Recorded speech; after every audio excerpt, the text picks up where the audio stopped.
Hello everyone, welcome to our channel. Japan markets करीबन 12.5% तक उनमें फॉल दिखाई दिया। ताइवान मार्केट्स में 8.8% तक का फॉल दिखाई दिया। यूएस मार्केट्स में भी डबल डिजिट फॉल हमें दिखाई दिया है। फ्राइडे को एक बहुत बड़े फॉल के बाद में वापस आज भी यूएस मार्केट्स में 600 पॉइंट्स का फॉल अभी फ्यूचर्स में हमें दिखाई दे रहा है। और जापानीज मार्केट का तो छोड़ दीजिए, 12.5%, मतलब वो अभी तक का वर्स्ट डे या फिर सबसे बड़ा फॉल जापानीज मार्केट का वो आज हुआ, जो कि 12.5% तक का था। जो उनकी जो सबसे बड़ी जो बैंक थी, जो सबसे बड़ी बैंक है, उसमें 13% तक का फॉल हुआ। और जो सेकेंड लार्जेस्ट बैंक थी उसमें 15.5% तक का फॉल जापानीज मार्केट्स में हुआ। इंडियन मार्केट्स में भी अगर देखा जाए तो काफ़ी बड़ी गिरावट दिखाई दी, लेकिन अगर ग्लोबल मार्केट्स के हिसाब से अगर कंपेयर किया जाए तो हमारी जो गिरावट है वो कुछ भी नहीं है, क्योंकि इनकी सबकी गिरावट जो हुई है वो डबल डिजिट हुई है, मतलब 10% के ऊपर हुई है। और हमारी अभी सिर्फ 4 to 5% तक की गिरावट हमें इंडियन मार्केट्स में दिखाई दे रही है। लेकिन क्या ये ऐसा है कि आगे जाके शायद इंडियन मार्केट्स भी उसको कवर कर दे और उन्हीं की तरह वर्ल्ड मार्केट्स की तरह ही 12% या 13%, 14% तक का उसमें फॉल हमें दिखाई दे सकता है? अभी कौन से ऐसे पैरामीटर्स है जो एक्चुअली इतने ग्लोबल इकोनॉमी को इम्पैक्ट कर रहे हैं और उसके वजह से इतने बड़े बड़े फॉल हमें दिखाई दे रहे हैं?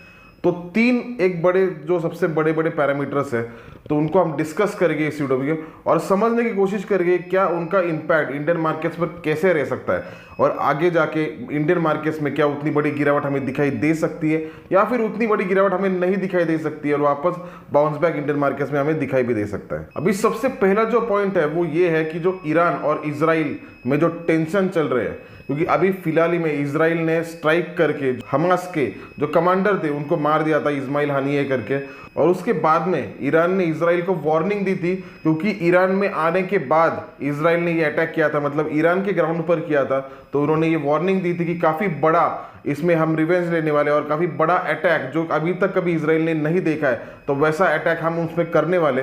और काफ़ी हद तक अगर देखा जाए तो हिजबुल्लाह करके जो ग्रुप है, तो उन्होंने काफ़ी मिसाइल्स इजराइल पर अटैक भी किए। और उसके साथ में यूएस ने करीबन 12 बहुत बड़े बड़े जो वॉरशिप्स होते हैं यूएस के, तो वो उन्होंने इजराइल में रखे।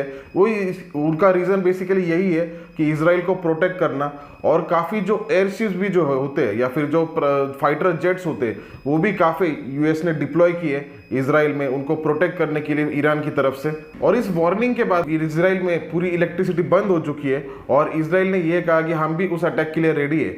और ये 2 दिन का टाइम दिया, मतलब 5 अगस्त मतलब 6 अगस्त, और ये दोनों दिन में कभी भी ईरान अटैक कर सकता है। और अगर बड़ा अटैक अगर ईरान इजराइल पर होता है तो वो एक ग्लोबली अगर देखा जाए तो काफ़ी एक टेंस का वातावरण हो जाएगा, क्योंकि उसमें फिर वापस यूएस की भी इन्वॉल्वमेंट हो जाएगी और जो अन्य जो कंट्रीज है वो भी उसमें इन्वॉल्व हो जाएंगे।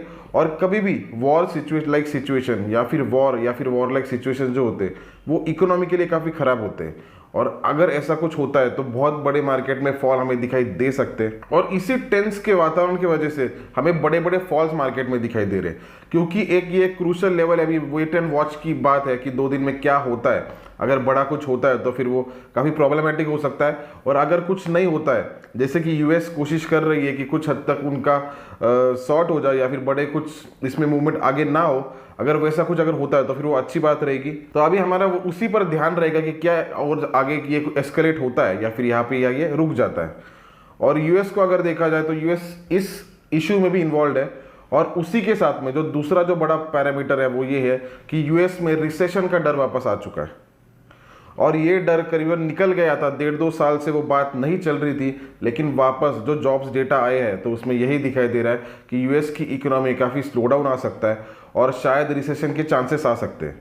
और रिसेशन अगर देखा जाए तो रिसेशन एक बहुत बड़ा अटैक होता है इकोनॉमी के ऊपर। अगर रिसेशन आता है तो उसमें से बाहर निकलते काफ़ी टाइम लग जाता है, काफ़ी सोर्सेस लग जाते हैं, कभी निकलते भी है कभी नहीं भी निकलते हैं। तो ये सिचुएशंस की वजह से और एक बड़ा पैरामीटर है कि यूएस इकोनॉमी नीचे गिर रही थी। और इन फियर्स की वजह से एक ये है कि एक वॉर लाइक सिचुएशन भी है, उसके साथ में ये रिसेशन का भी डर है।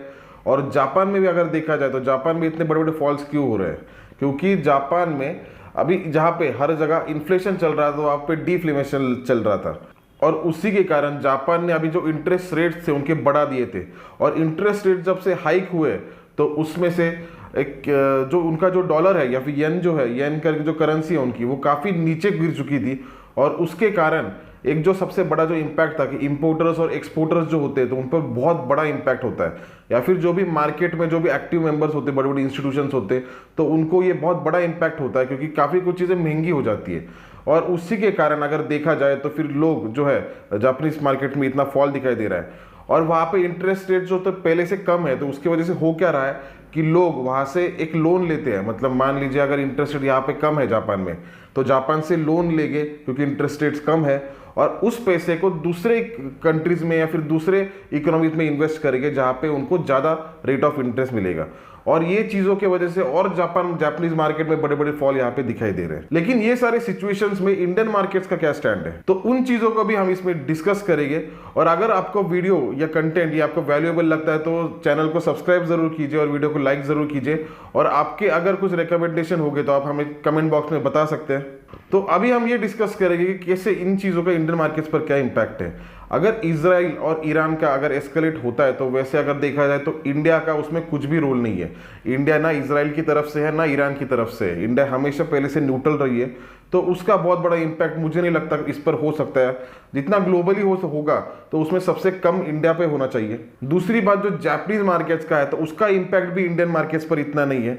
और तीसरी जो इम्पैक्ट है कि जो यूएस का रिसेशन का जो डर है, तो यूएस के रिसेशन के डर का भी बहुत बड़ा इम्पैक्ट इंडियन मार्केट्स पर नहीं है, क्योंकि इंडियन मार्केट्स के पास अभी फिलहाल खुद ही की इन्वेस्टमेंट काफ़ी अच्छी हो चुकी है और अब बहुत ज़्यादा निर्भर नहीं है यूएस मार्केट्स पर।